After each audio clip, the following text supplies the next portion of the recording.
Этот человек спас крокодила от смерти. Годы спустя произошло неожиданное. Некоторые из самых опасных животных на Земле обитают в воде. У большинства из них мощные челюсти, и они атакуют молниеносно. Вот почему рыбаки обычно держатся подальше от них. Амбо был похож на большинство рыбаков. Он вел тихую жизнь, но все изменилось однажды после близкого столкновения со злобным животным в море. Амбо был родом из Калиматина и половину своей жизни провел в воде.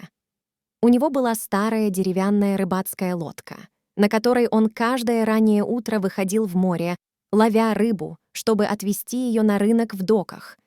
Амбо работал, чтобы прокормить своего новорожденного сына Бути.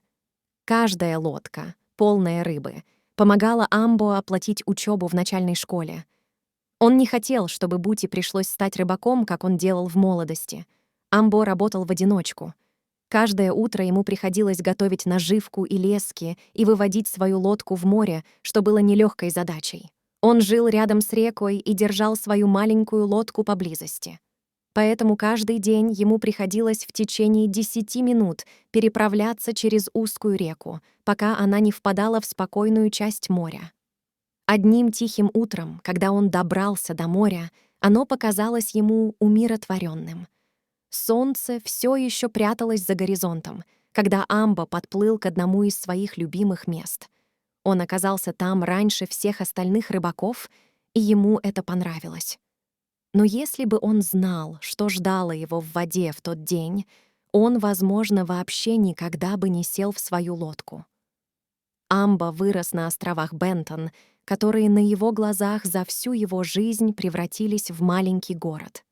Когда он был еще мальчиком, они с отцом часами сидели в своей лодке, не видя ни души. Теперь он мог видеть вдалеке большие лодки, доставляющие уголь и материалы на остров. Это означало больше денег для местной экономики, но и большее загрязнение реки.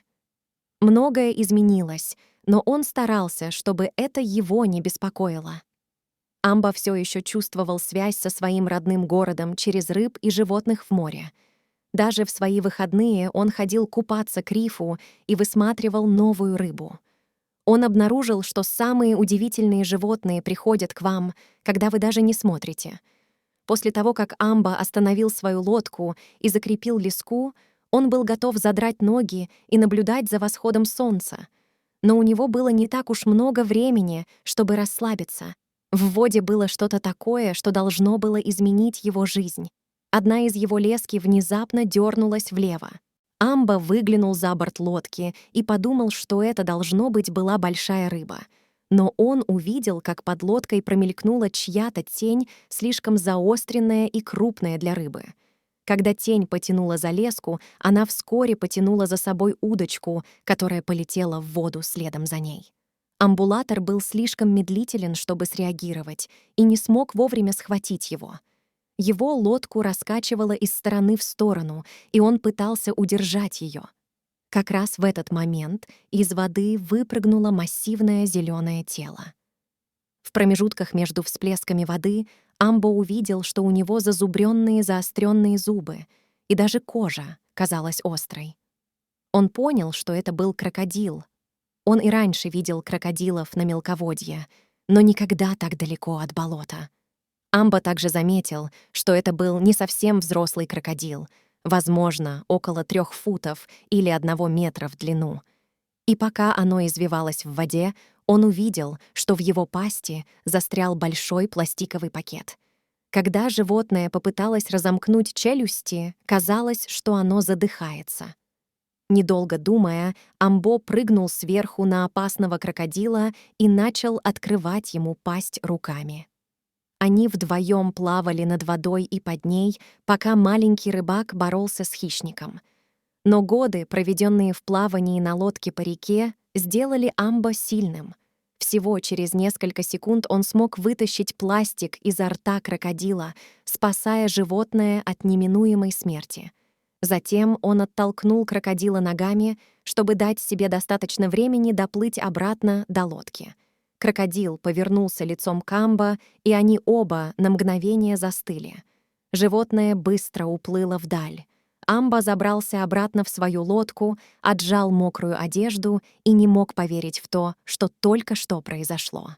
Его адреналин бурлил, и ему потребовалось некоторое время, чтобы успокоиться. Но день еще не закончился, и все должно было стать еще более странным. Немного позже, когда Амбо направлялся обратно к реке, он услышал какой-то плеск позади своей лодки. Он оглянулся и, к своему удивлению, снова увидел крокодила. Амбо не знал, в опасности он или нет, поэтому ускорил шаг. Но крокодил быстро догнал его и поплыл рядом с лодкой. Она медленно, мягко подтолкнула лодку, и Амбо понял, что она, возможно, пытается поиграть с ним. Поэтому Амбо бросил ей одну из рыб, которые он поймал ранее. Крокодил схватил его и плыл рядом с лодкой всю дорогу, пока Амбо не подъехал к его дому. Это также делает Амбо счастливым, и он никогда не забудет накормить своего друга, даже если Амбо уехал из города на работу. Он договаривался со своими соседями или друзьями, чтобы те заглянули и дали крокодилу что-нибудь поесть. Таким образом, она никогда не останется голодной, даже если Амбо не будет рядом, чтобы позаботиться о ней лично. С годами сын Амбо, Бути, тоже привязался к крокодилу. Одним из его любимых занятий было кормить крокодила вместе с отцом. Риска любит рыбу, но по особым случаям в ее меню есть курица или говядина. История крокодила побудила Бути к переменам. Он начал каждую неделю убирать пластик в реке и мечтал стать политиком, чтобы остановить загрязнение близлежащего судоходного городка. Крокодил продолжал посещать дом Амбо в течение следующих 20 лет. Иногда она следовала за его лодкой обратно по реке, точно так же, как в тот первый день. Всякий раз, когда крокодилица получала травму, Амбо делал все возможное, чтобы ей стало лучше. Однажды он даже вызвал ветеринара на реку, хотя был слишком напуган, чтобы подойти близко. Но ветеринар сказал Амбо, что делать, и дал ему тоже какое-то лекарство. Никто не верил, что крокодил может доверять человеку, не говоря уже о такой степени. Но дружба Амбо с Риско доказала, что они ошибались. Связь между ними становилась крепче с каждым годом. Жители города часто приходили посмотреть на замечательные отношения между Амбо и крокодилом. История Амбо распространилась далеко и широко, привлекая внимание исследователей и любителей животных. Они восхищались уникальной связью, которая установилась между рыбаком и крокодилом. Действия Амбо не только спасли жизнь, но и привели к замечательной дружбе, которая превзошла границы видов.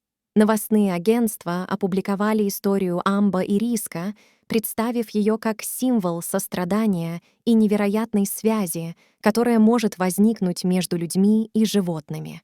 Амбо стал сторонником сохранения окружающей среды и повысил осведомленность о важности защиты водных экосистем и животных, которые их населяют.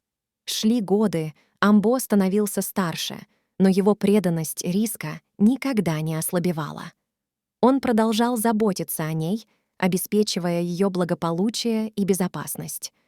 Некогда маленький крокодил превратился в великолепное существо, вызывающее уважение и благоговейный трепет у всех, кто с ним сталкивался. Путешествие Амбо с Риско послужило напоминанием людям во всем мире о том, что сострадание не знает границ и что даже самая неожиданная дружба может процветать.